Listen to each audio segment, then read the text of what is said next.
Did you know that there are over 4 billion people with email accounts worldwide? And over 90% of them are in their inbox every single day, sometimes 20 times per day. There's a reason that 89% of marketers use email as their primary channel for generating leads, because email is 40 times more effective than social media when it comes to customer acquisition. And according to a study by Campaign Monitor, for every $1 spent on email marketing, $44 is made in return, which equals a 4,400% return on your investment. Bottom line is, if you want to make money online, do email marketing. Today, I'm giving you 5 emails that always convert and have made creators like you and me millions of dollars on the internet. You can get these emails up and running today, and the best part is they can be automated. What's up, friend? This is James Allen with Profit Your Knowledge, where we help people turn their knowledge, passions, and skills into an online business that can work for them whether they're working or not. If you're serious about creating content, building online courses, and coaching people, sharing your knowledge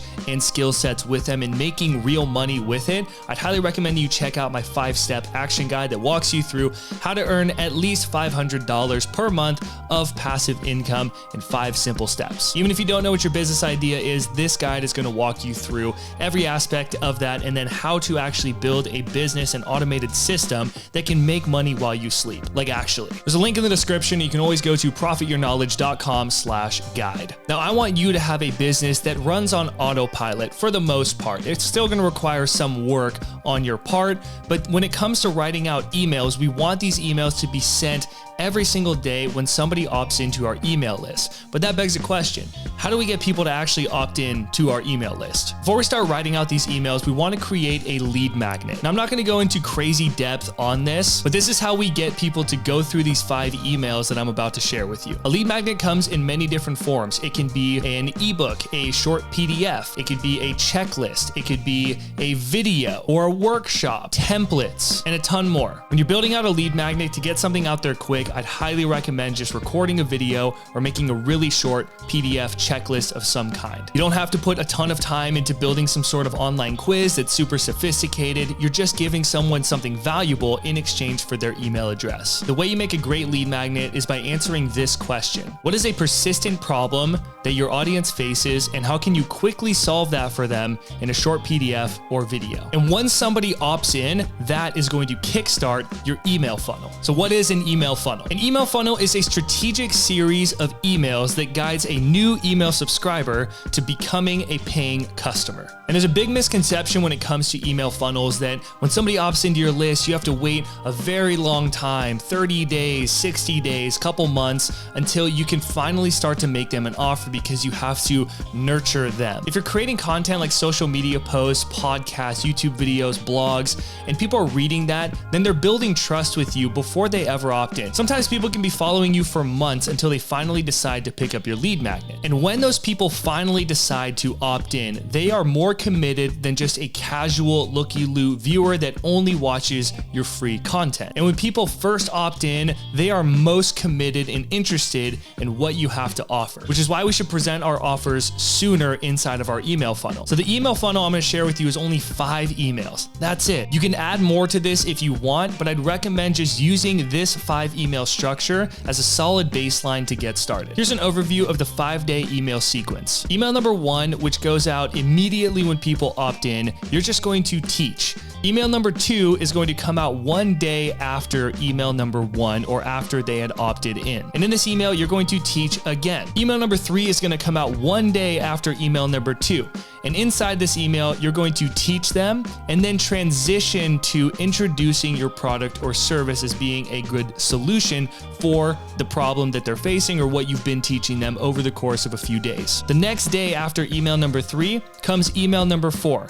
And inside of this email, you're just going to make a straight offer and say something like, yesterday I introduced you to this product or service. Here's what you're going to get. Very straightforward, very cut and dry. Email number 5 comes out 1 day after email number 4. And inside this email, you're going to make an offer again, but this time increase the urgency and the scarcity and give them some motivation to take action now. Now, the beautiful thing about this email sequence is that it's fully customizable. There's no one way to do this, but you do want to stick to the structure structure of teaching the first few days, and then introducing your product or service and just focusing on offering in the last few days. So here's an example of what this can look like. Email number 1, you can introduce an idea and paint the dream of what's possible with the offer you're eventually going to present. An example is you could talk about the crazy perks that come with having good credit if you're selling a credit building course or to book calls to help people build their credit. If you talk about network marketing, you could share the crazy perks of having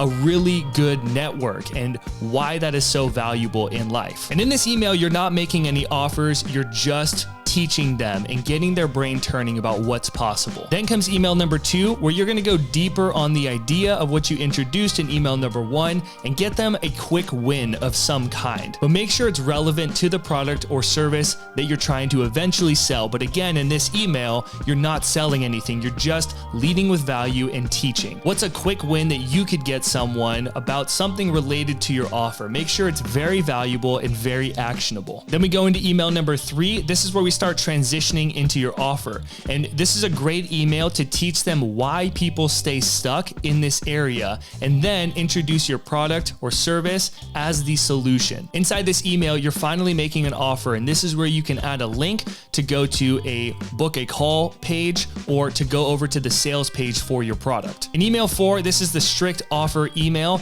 This is where you can give people a sneak peek into the program, talk about who it's for, what it does, why they need it, and why they should take action now, and of course add links to the page you want them to go to after to take that action. And then of course email number 5, this is a great opportunity to share a case study or student success story and really hit home why they need to take action now. If your offer is an open close window, it's not always available, this is a great time to remind them that doors will be closing in X amount of time. And of course, have a call to action to go to your sales page or to a book a call link. Now here's a pro tip. When you're writing out these emails, people are first discovering you on the internet through YouTube videos, blog posts, social media posts. They're getting to see the value that you can present to them. But then they finally opt in. And even when you make an offer of any kind, or you're talking about a new way that someone can achieve a certain result, naturally objections come up and doubts around their ability to execute on what you're talking about. All these fears start to come up. So what we want to do when we're writing out these emails is start to address these objections that they have ahead of time. For example, if I say you can take the knowledge that you already have, turn it into an online course, and then turn that into passive income. Naturally, skepticism arises. You're going to get a little curious, like that sounds cool, but I'm not good at selling. I don't even know what my business idea is. I don't have an audience. Like all these questions start to come up. So it's my job as the person who's going to be making this offer to crush as many of those objections in my teaching emails before I even get to the offer as possible. And the best way to do this is to obviously know what these objections are, but to share stories of your success and other people's success and how they have overcome those objections as well, and just debunk myths. That's essentially what you're doing. But if you can do this in each and every email, you're going to have a way better chance of success and not sounding like everybody else, because you're sharing unique stories from your experience and the people that you've been able to help. If you're going to use these emails with your own marketing campaigns, you really have to have a good grasp around how marketing works, which is why you should check out this video where I share with you 3 marketing principles that I wish I knew earlier. If this video was helpful, give me a like and let me know any questions you have in a comment below. If you haven't already, make sure you click the link in the description to pick up your 5-step action guide. Take what you learned here, get out there, make something happen, and I'll see you in the next one.